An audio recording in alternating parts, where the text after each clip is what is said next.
কিয় নজনালে আপোনালোকে কিয় নজনালে আপোনালোকে আহিছে আমি কুকুৰ নেকি ভুকি আছো বুলি ভাবিছে নেকি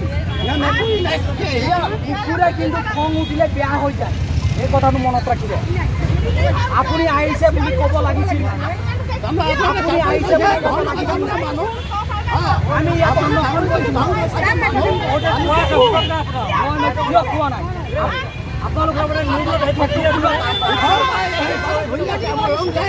আমি ইয়াৰ পৰা কুকুৰ নহয় আপোনালোকৰ কাৰণে আপোনালোক কোনোবা এজন আমি কুকুৰ নহয়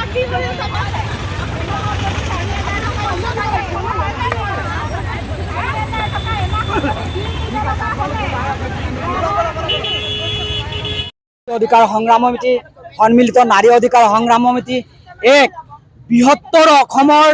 জনসাধাৰণৰ জ্বলন্ত সমস্যাক লৈ সমগ্ৰ অসমত আন্দোলন চলি থকা সত্ত্বেও অসম চৰকাৰে হিমন্ত বিশ্ব শৰ্মাই আৰু নৰেন্দ্ৰ মোদী চৰকাৰে কিয় আদানীৰ স্মাৰ্ট মিটাৰ ঘৰে ঘৰে লগাইছে যিজন দৰিদ্ৰ পৰিয়ালে আগত 50 টকাৰ পৰা 45 টকা আৰু 20 টকালৈকে বিল পৰিশোধ কৰিছিল সেই ঘৰত এতিয়া 100 টকাৰ পৰা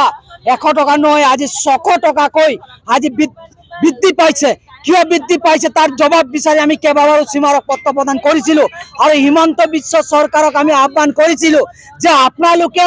অনতি পলমে তেজু শিকোৱা আৰু জনসাধাৰণক শোষণ কৰা স্মাৰ্ট মিটাৰ বন্ধ কৰক আৰু আদানীৰ নামত যে লিজত দিছে আপোনালোকে বিদ্যুৎ বিভাগ এই বিদ্যুৎ বিভাগ আপোনালোকে সমগ্ৰ অসমত আৰু সমগ্ৰ ভাৰতবৰ্ষ চৰকাৰে নিয়ন্ত্ৰণ কৰাৰ আমি দাবী জনাইছিলো কিন্তু হিমন্ত চৰকাৰ আৰু নৰেন্দ্ৰ মোদী চৰকাৰে কিন্তু কোনো ধৰণৰ এই পদক্ষেপ গ্ৰহণ নকৰিলে আৰু বিদ্যুৎ বিষয়াৰ কন্ট্ৰেক্টৰ সকলে এটা ডাঙৰ ভুল কৰিছে যিসকলে ঘৰত স্মাৰ্ট মিটাৰ লগাইছে এই স্মাৰ্ট মিটাৰ লগোৱা কৰ্মচাৰী লোকসকলে প্ৰত্যেক ঘৰত 100 টকাকৈ বিনা উইদাউট ৰিচিপ্টত তেওঁলোকে 100 টকাকৈ পইচা সংগ্ৰহ কৰি আনিছে এই পইচাসমূহ কিন্তু ঘৰে ঘৰে ঘূৰাই দিবৰ কাৰণে আহ্বান জনাইছো আৰু স্মাৰ্ট মিটাৰ যদি বন্ধ নকৰে বিজেপি চৰকাৰে স্মাৰ্ট মিটাৰ যদি হিমন্ত চৰকাৰে বন্ধ নকৰে তো আমি